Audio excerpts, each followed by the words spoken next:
Like if he was in a horror movie, he'd never say, "I'll be right back."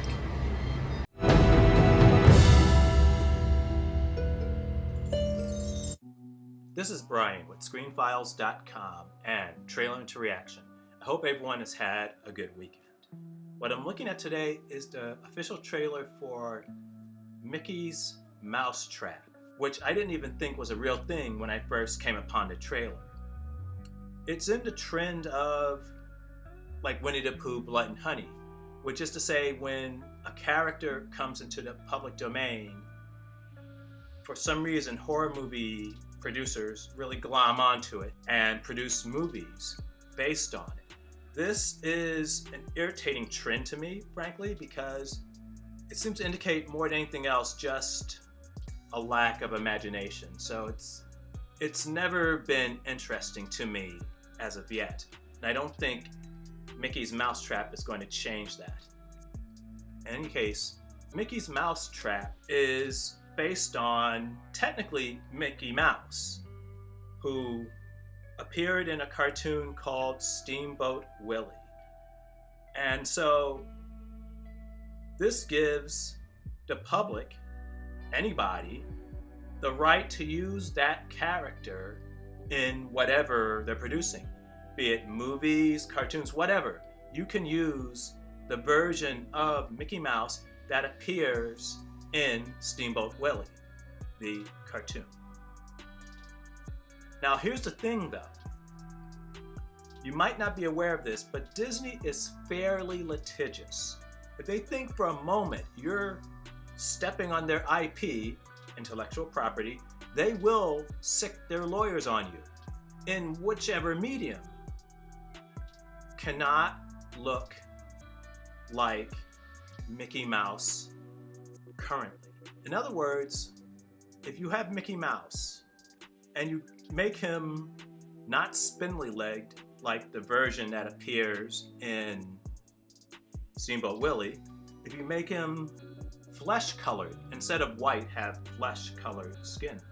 In fact, the more he resembles Mickey Mouse as we currently know him to be, the greater the likelihood is you might be in trouble.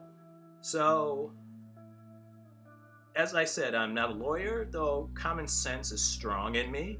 So, it seems fairly obvious that Mickey Mouse entering the public domain is not nearly a big a deal as a lot of people like to think it is. Though, I should mention that Superman and a few other DC characters are soon coming into the public realm. That is more interesting to me, a lot more interesting. In any case, let's look at the official trailer for Mickey's Mousetrap.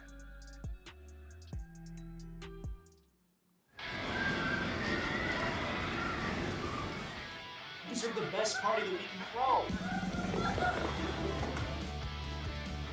I've seen some rejections in my time, but man, that was It's fairly amateurish. what? Yes.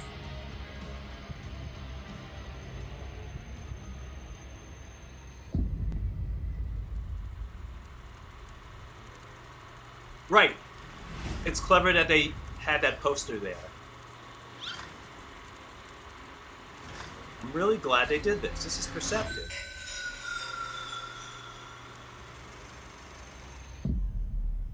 Yeah, he's like completely in love with you already. It's totally disgusting. Put the phone down! Put the phone down, please! I was like, dude, I've already started. No, Gina, turn around, please, Gina! I'll be right back. And he's dead. What? Like if he was in a horror movie, he'd never say, "I'll be right back," Self-aware, aren't we? because then you don't.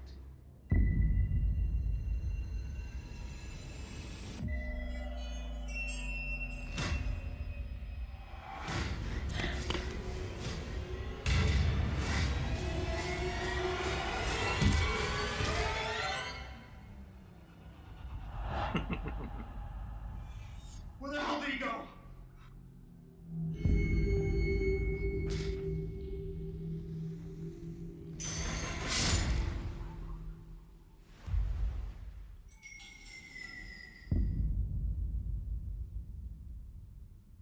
Well, that was a trailer for Mickey's Mousetrap, and I was shocked that the poster for Mickey Mouse and Steamboat Willie was actually there, which is awesome because it tells you that they're very aware of what the situation is revolving around this character.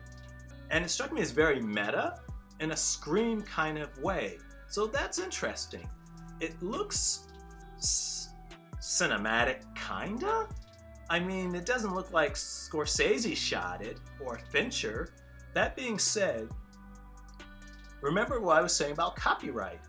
There's no way you're going to confuse the character in this movie who was doing the killing for Mickey Mouse.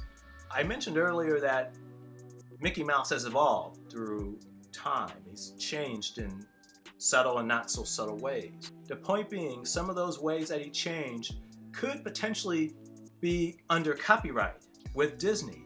So it's a real thorny area, which why I guess you have these filmmakers making these somewhat cheap looking horror films based on the characters. So what do you think? This is Brian with ScreenFiles.com and Trailing to Reaction. Do you agree, disagree? Let me know down below. And as usual, consider a like or a follow.